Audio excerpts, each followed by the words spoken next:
Ay, magandang araw. Panibagong araw, panibagong vlog. Sensya na po, matagal tayong hindi nakapag-vlog dahil umuwi tayo ng probinsya dahil dito sa ating project na ito. Sana po sa mga baguhan na napadala sa aking channel, subscribe na lang po, pindutin ang notification bell, subscribe para laging updated sa aking video, bagong videong lalabas. Okay po. Salamat po. Salamat.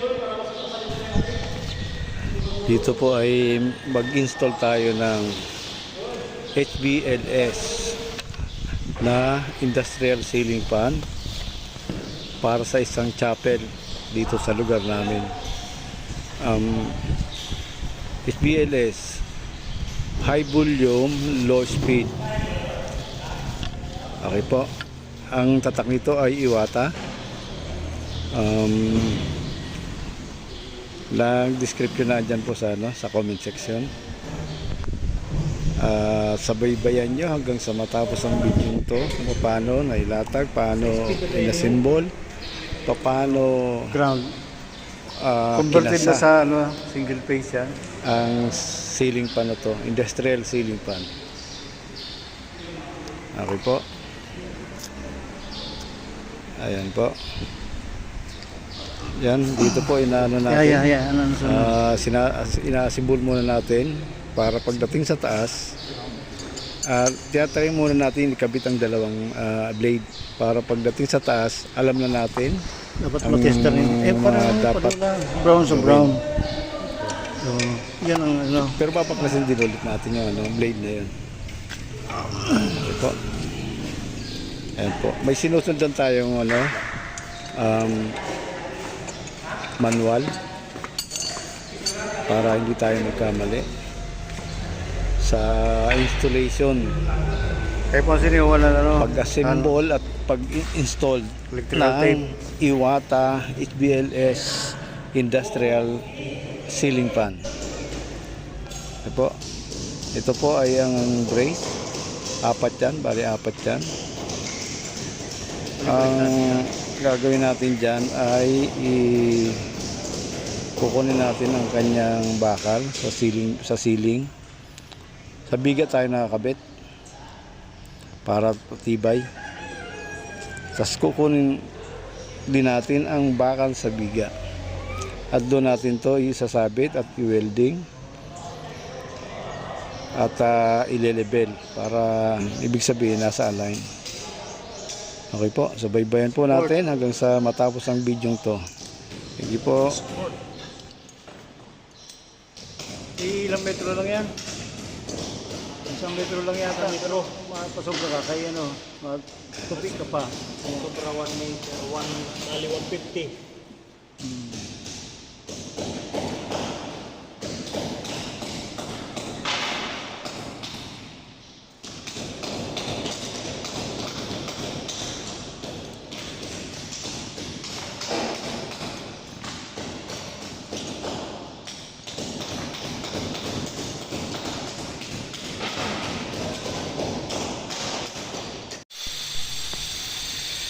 Dito po ay nag-grind na tayo.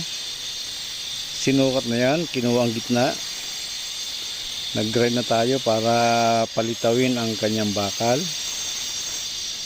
Matibay pa po ang ang kanyang semento. Nahirapan pa mag bakbak. Naka-ginak hammer na yan. Para lang dito, para makuha. Kasi nahihirapan mag-sensil. Okay po. Yan, tsaga-tsaga lang. Kaya ganyan. Okay po. Yan, nabakbak na. Lumitaw na ang kanyang bakal. Dito po ay sinusukat ng plates. Pero inuna muna ang bolts na nakapasok sa plate para nasa align, sabay welding yung yung bolts sa ginawang improvised na bakal na para makakawit sa bakal ng biga. Yan po, sinusukat, tapos ginugihitan para nasa level siya. Sabay i-welding ang in-improvise na bakal na nakakawit na dapat sa sa bolts. Tsaka doon siya inispatan sa ibaba, winelding. Paka-welding sa baba, i-welding naman sa bakal na biga, sa biga doon sa bakal, yung 4 na bolt. Kaya yan ang yan medyo maselan yan. Kailangan dyan sa plate pa lang ay libilado na. So, 30 meters yan. Estimate ko nga ni 20 meters lang ini.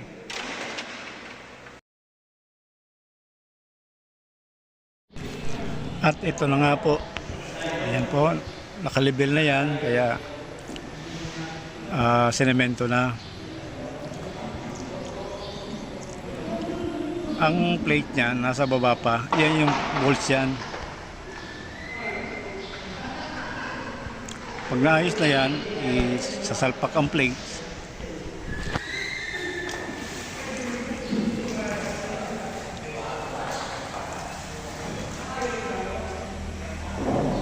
Aha. Yan po.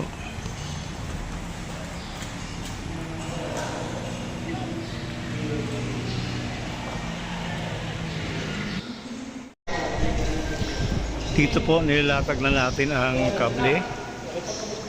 Ang cable nga pala nito 3-phase, tapos yung panel board converted yun sa 3-phase na single phase ang input, tapos 3-phase ang out. Inverter na rin po ito na control panel. Ito po. Ito po siya. Ito may may kumbaga may delayed, start delayed, stop delayed. Pagtataka ka bakit napindot mo na hindi pa umiikot. Pag-i-start siya sa mahina. Ayan po. Ayan, pinapakita ko lang po ang kanyang controller.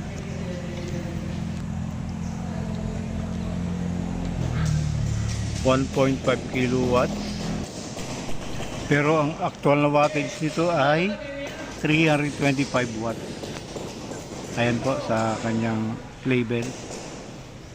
Model pala nito HBLS -12X. Ayan po. Area coverage niya ay 425 square meter. Noise level niya ay 39 decibel.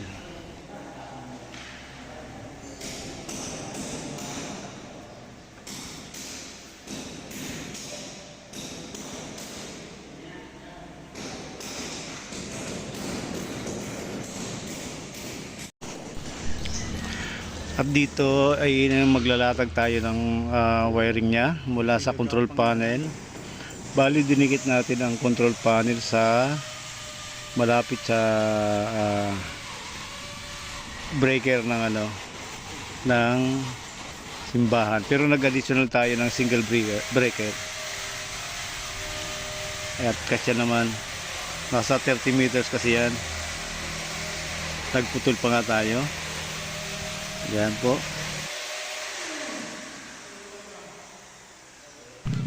At dito naman ay naglalagay tayo ng 4 na support sa kanyang taas ng motor. Yung mga lagayan yan talaga. Yung mga bali nakasabit yan. Kasabit din sa bakal at naka-welding din sa bakal. Ayan po.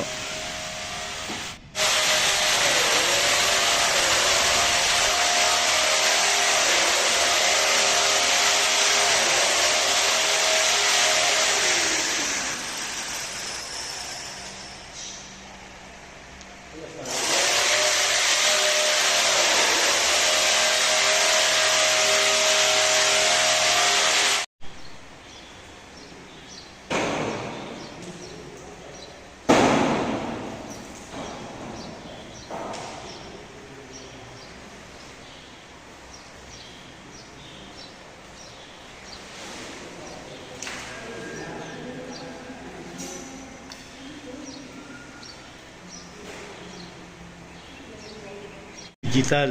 Digital yan. Ito na po ang termination Pagkasuplayan. ng ating Iwata Pwede mo SBNS ano, na i- industrial ceiling fan. Yan po ang terminate. Kasasan pababa. Inverter ang output pero ang input po ay single phase.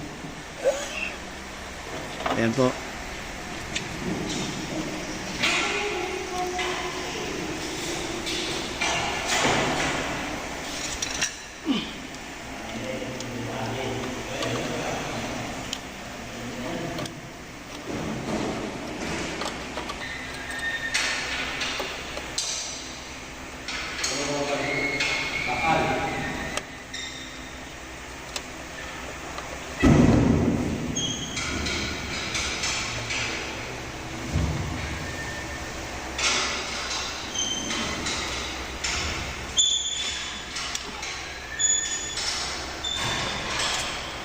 Ito mo na son.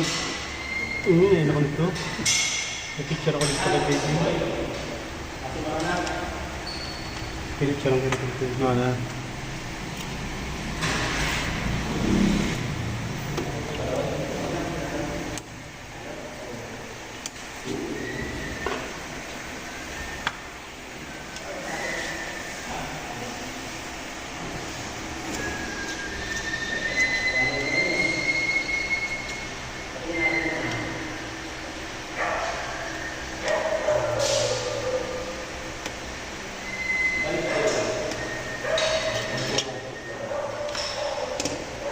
Jay! Wala mas ang picture mo.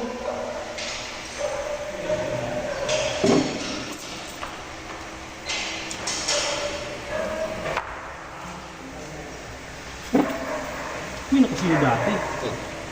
May nakasino dati. Pag yun ka pa dali?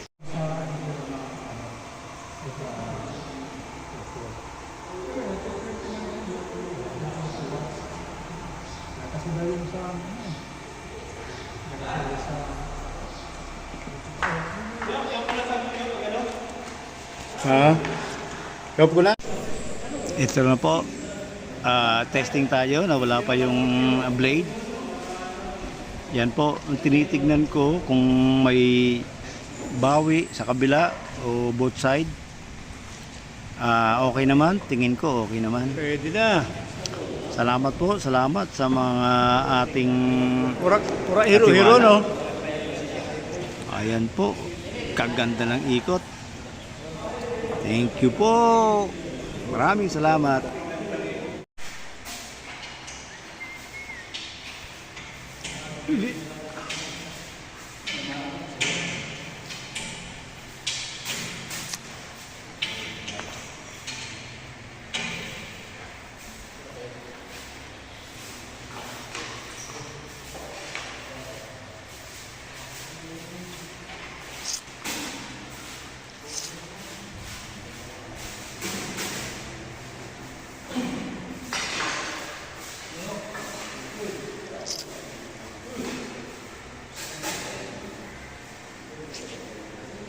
Yellow.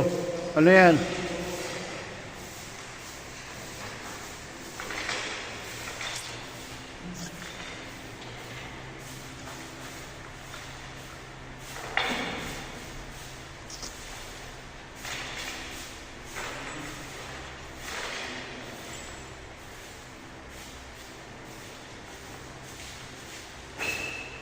Allen race yan?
Shoutout tayo sa ating mga subscriber, sa lahat ng aking subscriber, sa mga napadaan lang sa aking channel.